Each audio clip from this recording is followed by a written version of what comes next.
Greetings of the day. I, Mrs. Asha K, Assistant Professor, Department of Electronics and Communication Engineering, Sai Vidya Institute of Technology, Rajan Konte, Bangalore 560064. In today's class, we are going to learn the concepts of DSP architecture and algorithm. In this DSP architecture and algorithm, with reference to the previous topic that we were discussing was module 2, architecture for programmable digital signal processors. So in this architecture for programmable digital signal processor, we've already learned basic architectural features, multipliers, shifters, concepts, and in today's class we're going to learn multiply and accumulation unit, saturation logic, and if possible arithmetic logic also, and bus architecture and memory also. What are all the other concepts that we have in this is we have also on-chip memories, organization of on-chip memories, data addressing capabilities, special addressing modes, address generation unit, programmability, and program control. We have learned already the basic architectural features and investigation of this basic architectural features and what all the DSP computational building blocks we learned. The four basic computational building blocks, multipliers, shifters, multiply and accumulation unit, arithmetic logical unit. We discussed about the multiplier. One is Braun multiplier and the second one is Bogoli multiplier. These are also called as parallel multipliers. So after learning the parallel multipliers, speed issues and bus width issues of parallel multiplier we discussed. Braun multiplier is used for unsigned multiplication, whereas Bogoli multiplier is used for signed multiplication. After learning these concepts, the previous concept that we discussed was shifters, why shifters are necessary, what are the differences between conventional shifters and the DSP processor shifters, and problems based upon this shifter concept we learned. And a special topic that we have learned was barrel shifters, how that barrel shifter is implemented for right shift operation with the help of control signal, that is switches. That we learned with respect to this particular diagram and a problem on this. And in today's class, we're going to learn MAC, and that is multiply and accumulation unit, and saturation logic, arithmetic and logical unit, bus architecture and memory, and also on-chip memories organization. So what are all the on-chip memories and organization of on-chip memories? So now we're going to discuss about the multiply and accumulation unit or accumulate unit. So what is this multiply and accumulate unit of the DSP processor? Most of the DSP application requires the computation of sum of the product. Consider an example of your linear convolution or an FIR filter where you'll be having x of I into h of n minus I, where I is ranging from say 0 to n minus 1. This is the output y of n. Output y of n can represent it as I is equal to 0 to n minus 1 into x of I into h of n minus I. In this case, most of the DSP applications requires computation of sum of the product. Here, product is there, and also we have here sum is also there. So we have product also. This is the product of two numbers, and summation is there. Summation is means we have to use the addition. Addition is also there here. Some of the product of a series successive multiplications are used. Not only this equation, consider a conversion of frequency domain back to a time domain or time domain to a frequency domain with help of a FFT equation. FFT equation, your x of n into e power minus j 2 by k n divided by capital N. That is nothing but your x of k. That is in frequency domain. The representation of the time domain sequences x of n is given by this formula. In this formula also, if we just observe, we have the values, summation is there, multiplication is there, and also we have the addition operation. Say n is equal to 0 to n minus 1 for 8-point DFT, or for 4-point DFT, or for 16-point DFT, or for capital N point DFT. So here we'll be having this particular formula. So each and every concept or algorithm of DSP requires multiply and accumulation. So in order to implement such functions, a special unit called as multiply and accumulation unit is required. So what is this, ma'am? How we are going to implement this means a MAC consists of multiplier and a special register called as an accumulator and an intermediate register also called as product register. So, what kinds of functions are implemented? We implement here A plus BC kind of a function. It's a simple example. We are going to implement like such type of functions implementation using the multiply and accumulation unit. A typical multiply and accumulate unit is shown in this particular figure. What does this particular figure is going to explain us? It explains the operation of multiply and accumulation. Consider an X input which is of n bit size and an another Y input that is also of n bit in size. Multiply these two with the help of a multiplier and the intermediate results are stored. The results are stored in the product register. Successive multiplication we are taking place here and result will be of length 2n. This 2n length of result is one of the input to the adder or subtractor unit, and after this unit that again the addition of this unit is connected and it is stored in the accumulator register. It stores the data. So such type of results, the accumulated result is again connected back to the adder or subtractor unit based upon the algorithm that we are using. What is the main disadvantage of this MAC unit means if the accumulator size is small and the resultant addition of the intermediate product is large, overflow may occur in case of addition or sometimes underflow condition also occurs in case of while performing the multiplication and accumulation operation. So in the upcoming slides, we will learn how to overcome the overflow and underflow condition in case of DSP architecture.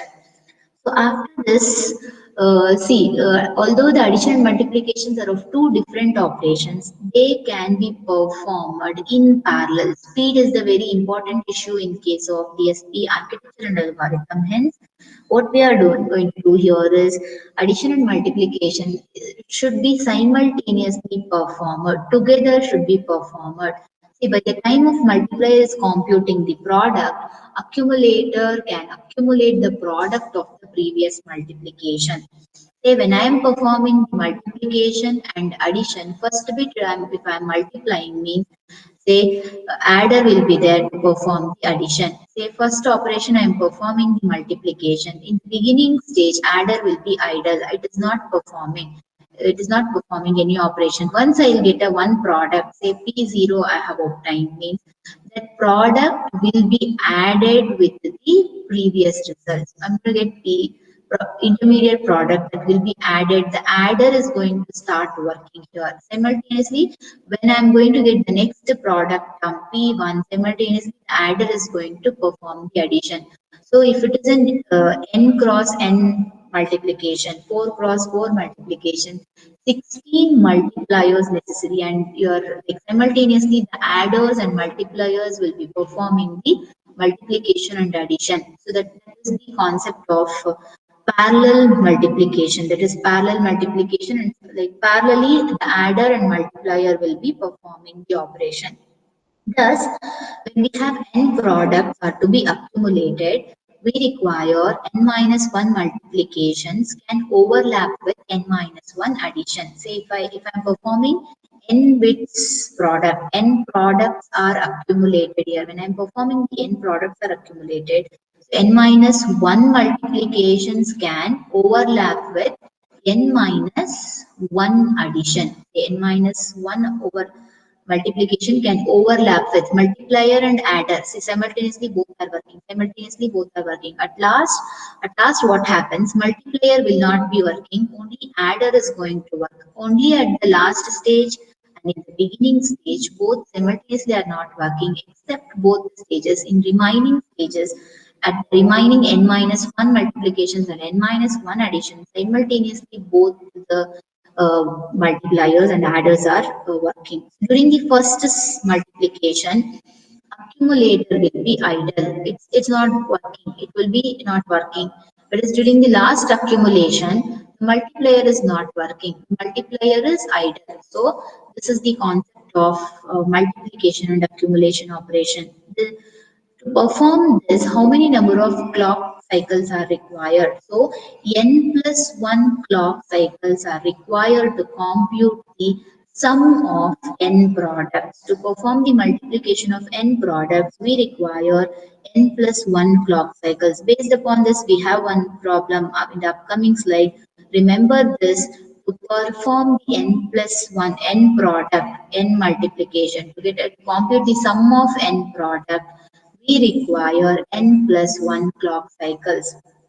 Once this is done, we are moving on to the problem. The problem here is, this is a problem statement first. If a sum of 256 product is to be computed using a pipelined multiply and accumulate unit, and if the MAC execution time is 100 nanoseconds, what will be the total time required to compute the operation? So just now we were discussing that to perform the addition of n product, to perform the addition of n product, how many clock cycles necessary? N plus 1 clock cycles necessary. So each execution time is how much? 100 nanoseconds.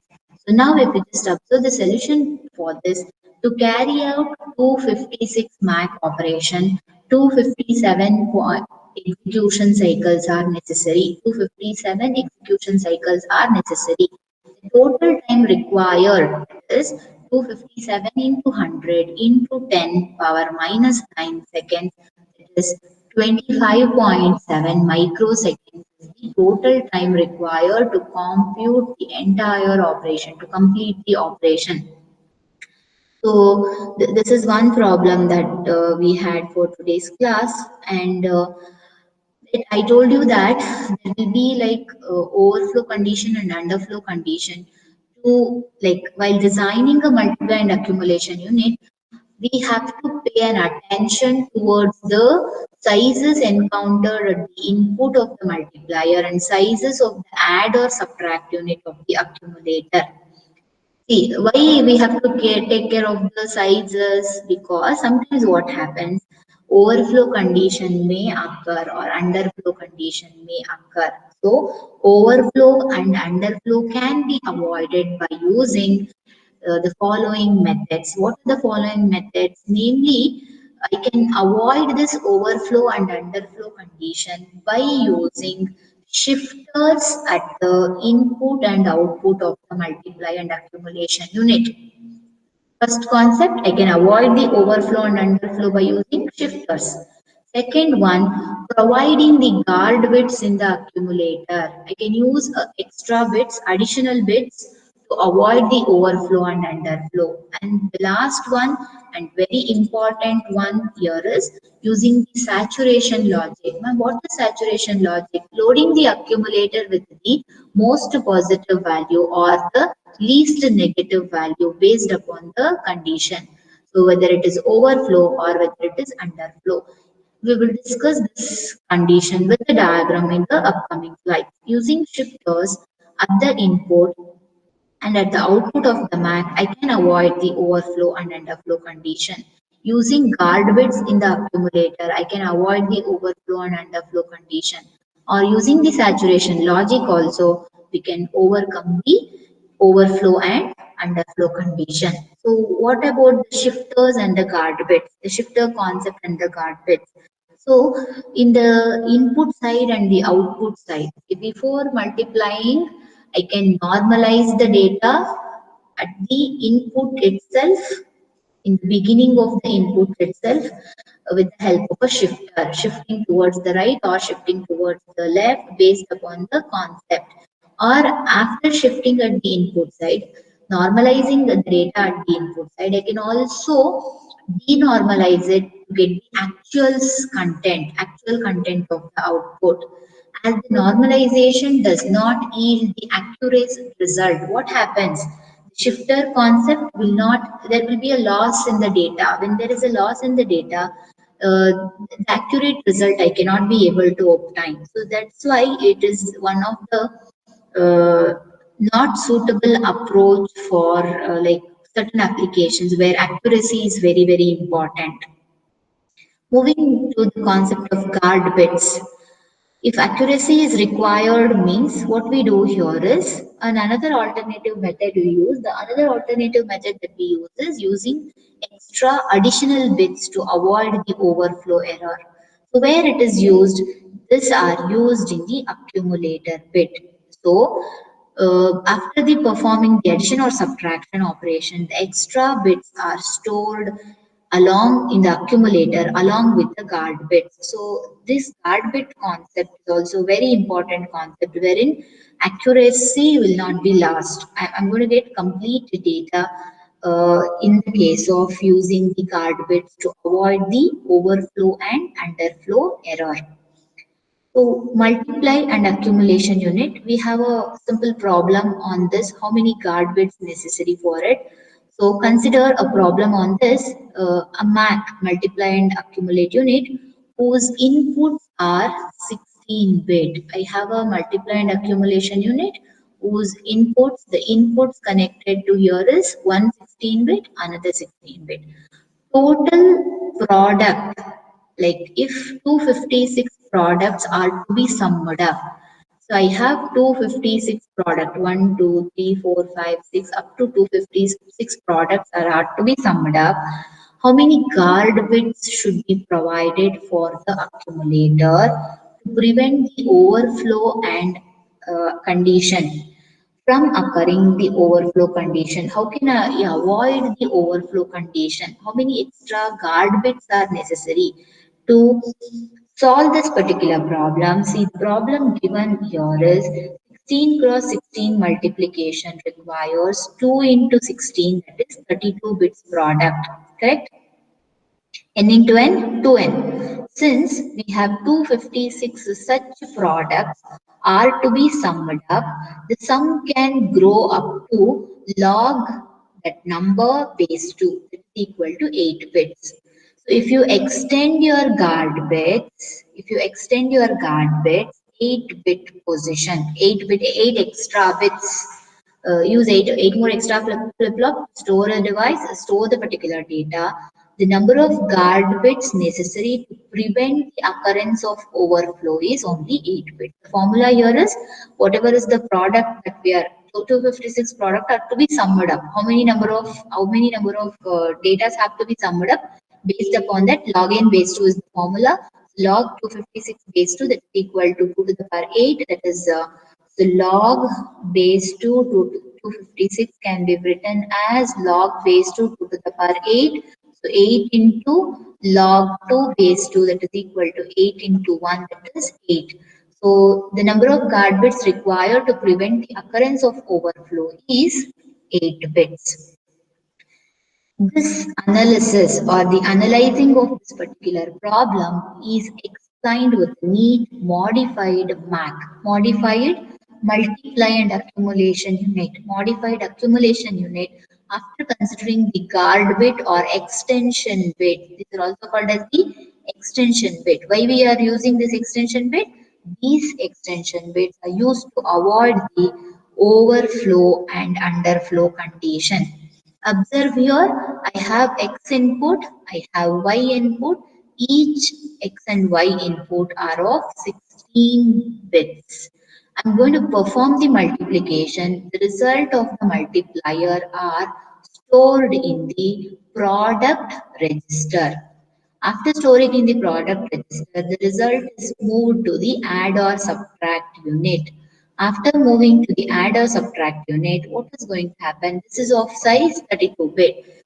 But when it comes to this, if I am going to add such results of 256, 1, 2, 3 up to 256, the result may not be of 32-bit length. To avoid the overflow and underflow condition, along with 32-bit, what we are doing, 8 extra bits we are appending.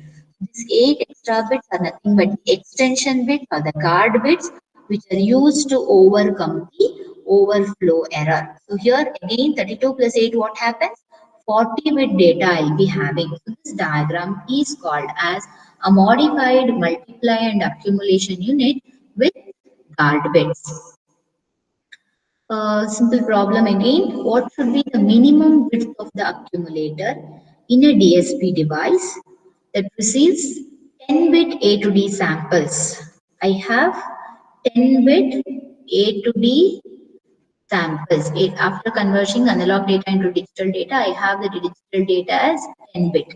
So such of how many data I have? I have till 64.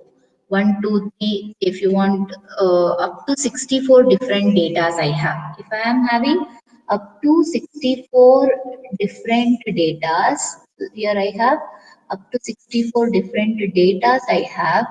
So if I have up to so many 64 different data, is that result 10 bit is sufficient to store the data? The 10-bit accumulator is not sufficient to store the data. So how to solve this particular problem? So you have to use how many extra bits it is necessary? Log 64 base 2 extra bits necessary. Log 64 base 2 extra bits necessary means log base 2. This is 2 power 5 is 32, 2 power 6 is 64. So we require log 2 base 2, that is equal to 6 into 1, that is 6 extra bits are necessary. So what should be the minimum width of the accumulator? The minimum width of the accumulator should be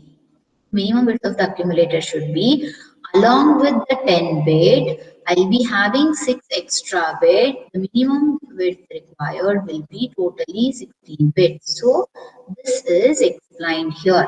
See here, since 64 different numbers we have to add, each of 10 bit A to D samples, some can grow up to log 64 base 2, that is equal to the number of guard bits required to prevent the occurrence of overflow is 6 bits.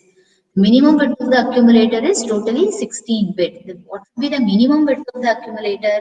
The minimum width of the accumulator, the minimum width of the accumulator required to implement the addition, store the addition is 16 bits. So after completion of this, the third concept to avoid the overflow and underflow condition. The first topic is we are going to use the shifters. The second topic is with the help of a guard bit, we are going to overcome the overflow and underflow error. And the third one we have for the class is saturation logic. So what is the saturation logic? Say why it is used. Overflow or underflow will occur if the result goes beyond the most positive number or below the least negative number in the accumulator that can handle. So you should remember the word most positive number or below the least negative number the accumulator can handle. If it goes, then condition overflow or underflow will occur. Thus, the overflow or underflow error can be resolved. We can resolve this by loading the accumulator with the most positive value or with the least negative value at the time of underflow. Or at the time of overflow, load the value with the most positive data. At the time of underflow, load the accumulator with the least negative number. So this method is called as saturation logic. Schematic diagram of saturation logic is shown in the figure 2.7. In a saturation logic, as soon as the overflow or underflow condition is satisfied, the accumulator will be automatically loaded with the most positive or least negative number, overriding the result computed by the MAC unit. Whatever may be the MAC unit, we will not bother at that particular time.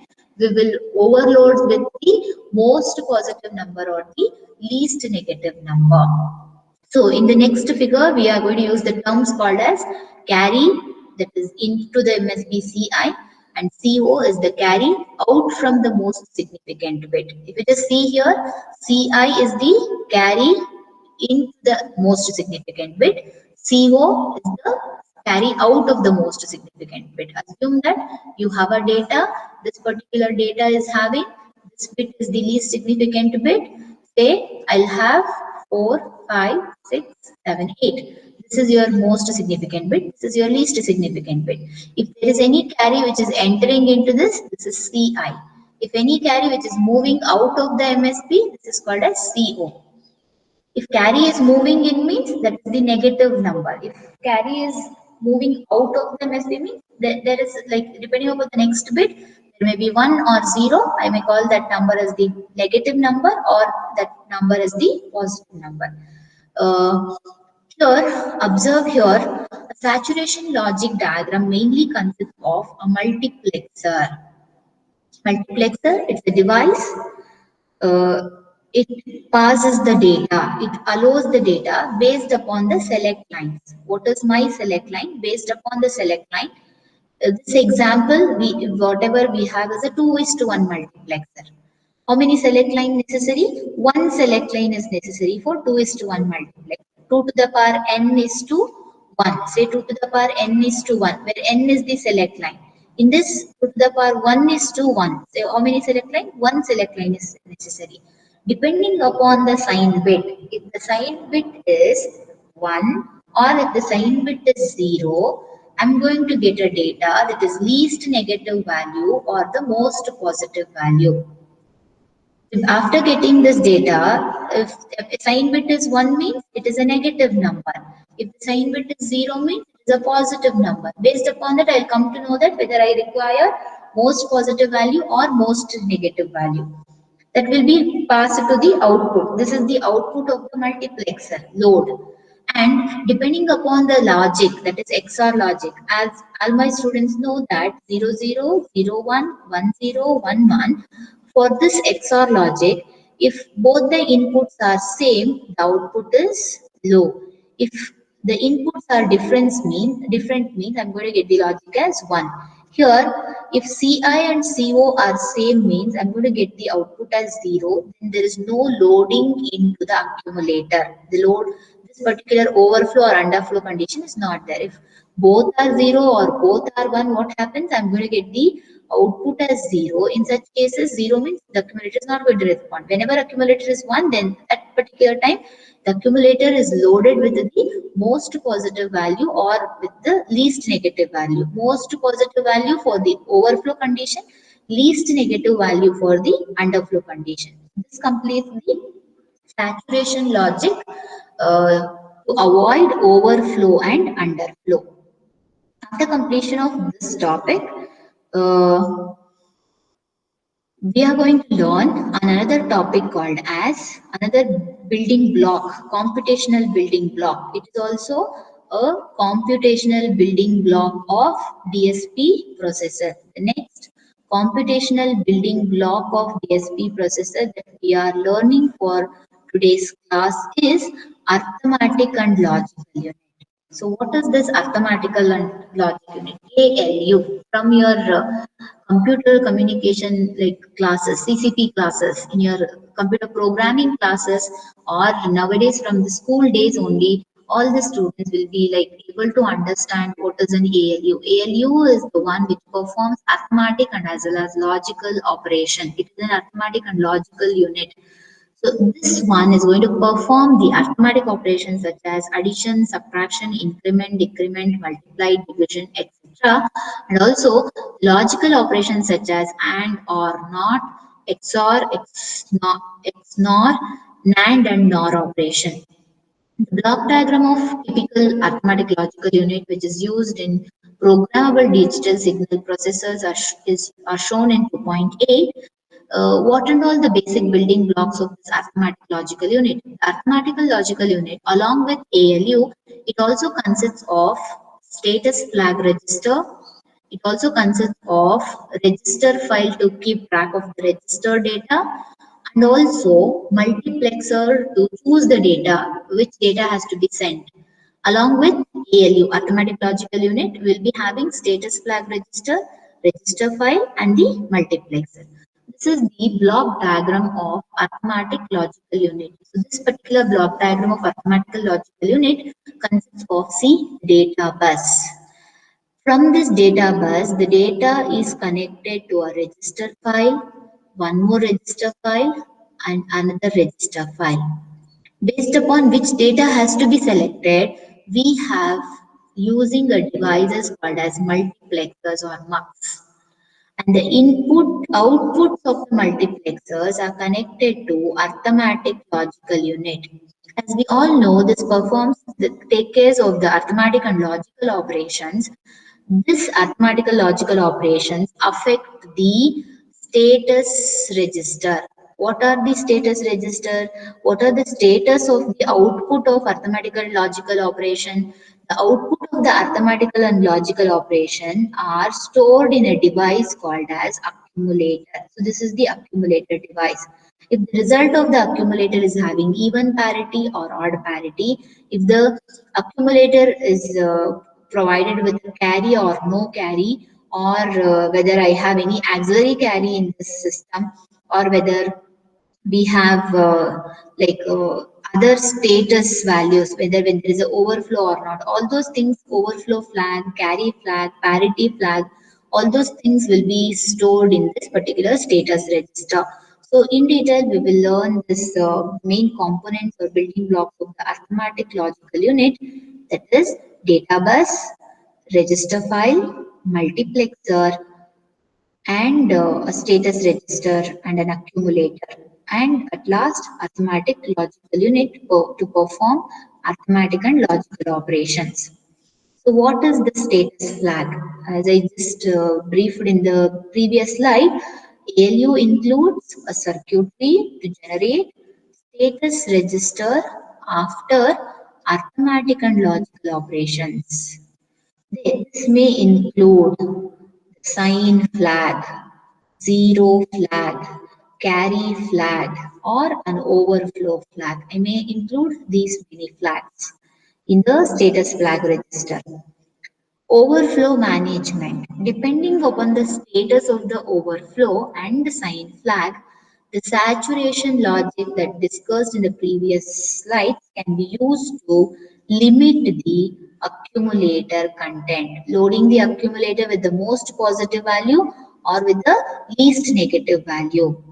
And register files.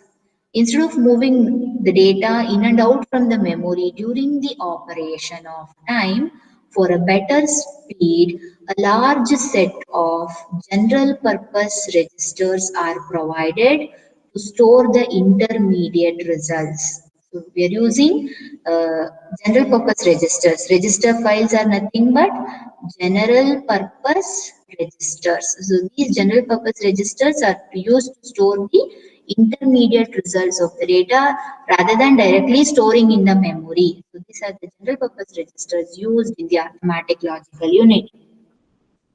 After completion of this ALU, in the basic building blocks computation with the DSP processor, we also require the bus architecture and memory. What kind of architecture we had? We in the beginning classes only we were learning about the von Neumann architecture and your Harvard architecture.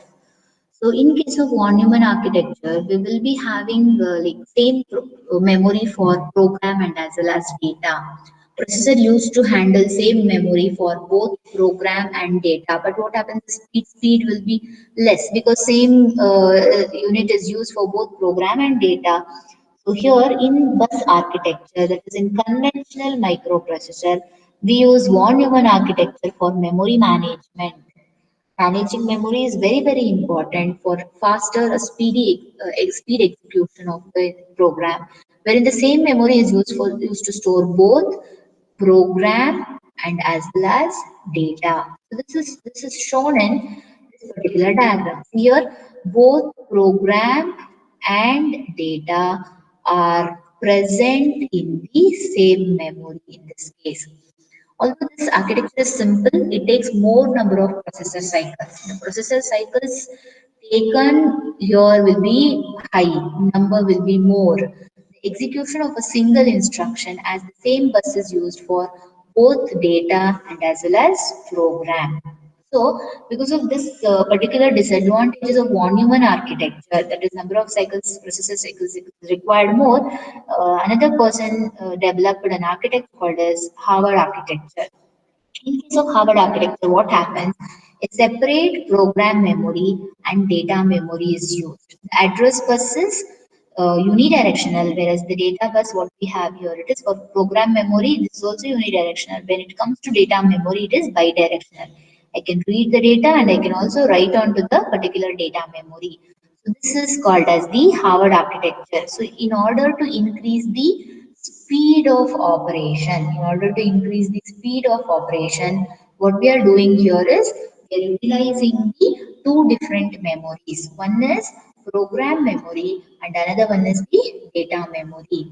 So we have a separate set of address bus and data bus to perform this operations.